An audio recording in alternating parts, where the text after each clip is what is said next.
Payg'ambarimizni o'limlaridan bir oy muqaddam dardlari vazmin bo'lib qolgan paytda Hazrati Oysha onamizning xonadonlarida to'plandik deyiladi. Shunda Janob Rasulullohdan so'radik: "Ya Allohning Rasuli, agar siz dunyodan ketadigan bo'lsangiz, qaysi birimiz yuvamiz? Janozangizni qaysi birimiz o'qiymiz? Bu sharafli vazifani qaysi birimizga topshirasiz?" deb savol qildik. Shunda Janob Rasul akram sallallohu alayhi va sallam javob qildilarki: "Men dunyodan ketadigan bo'lsam, o'zimni ahlimdan bo'lgan odamlar meni yusinlar. Yaman bo'zlardan kafan qilinglar. Qachon meni yuvib kafanga oladigan bo'lsanglar, o'zimni yolg'iz qoldirib chiqib ketinglar. Birinchi bo'lib menga Jibril alayhissalom, Isrofil alayhissalom, Azroil alayhissalom, Mikoil alayhissalom farishtalar kelib janozamni ado etishadi.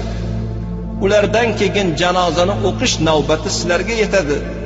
Keyin sizlar meni janozamni o'qiysizlar" deb Janob Rasululloh ta'kid qildilar. Payg'ambarimizni dardlari vazmin bo'lib turgan paytda boshqa bir rivoyatlarda keladiki, o'limlaridan 3 kun muqaddam huzurlariga Jibril alayhissalom kelgan ekanlar. "Ey birodarim Muhammad, sizni hurmatingiz uchun meni Alloh huzuringizga yubordi.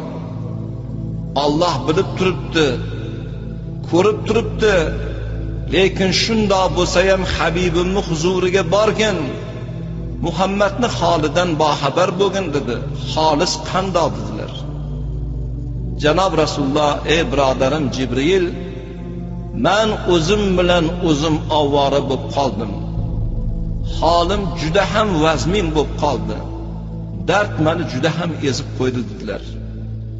Ertasi kuni ham Jibril alayhissalom kelib boxabar bo'lganliklari, 3-kuni Rabbiyul avval oyini 12-kuni dushanba kuni ekan, Jibril alayhissalom yana keldilar. Kelganlarida o'zlari bilan birga hamroh qilib Hazrati Azroil alayhissalomni olib kelgan ekanlar.